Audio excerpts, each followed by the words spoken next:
Cyber അധിക്ഷേപ കേസിൽ രാഹുൽ ഈശ്വറിന് ജാമ്യം ലഭിച്ചു. ജയിലിലായി 16 ദിവസത്തിന് ശേഷമാണ് രാഹുലിന് തിരുവനന്തപുരം സെക്ഷൻ കോടതി ജാമ്യം അനുവദിച്ചത്.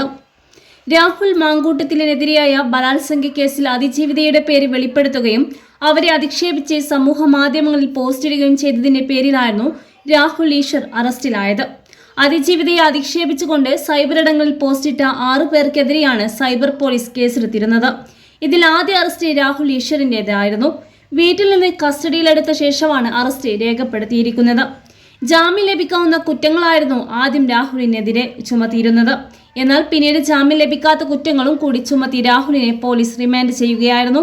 അന്യായമായാണ് താൻ ഈ കസ്റ്റഡിയിലെടുത്തതെന്നും അറസ്റ്റ് നിയമവിരുദ്ധമാണെന്നും ആരോപിച്ച് പ്രതിഷേധ സൂചകമായി ഒരാഴ്ചയോളം രാഹുൽ ജയിലിൽ നിരാഹാരം കിടന്നിരുന്നു.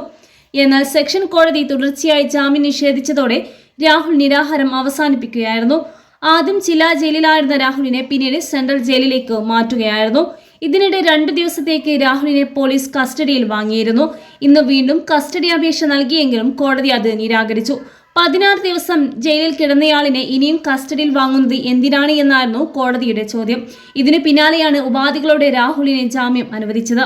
മേലാൽ ഇത്തരം കുറ്റകൃത്യങ്ങൾ ആവർത്തിക്കരുത് എന്ന് കർശന നിർദ്ദേശത്തോടെയാണ് കോടതി രാഹുലിന് ജാമ്യം നൽകിയത്.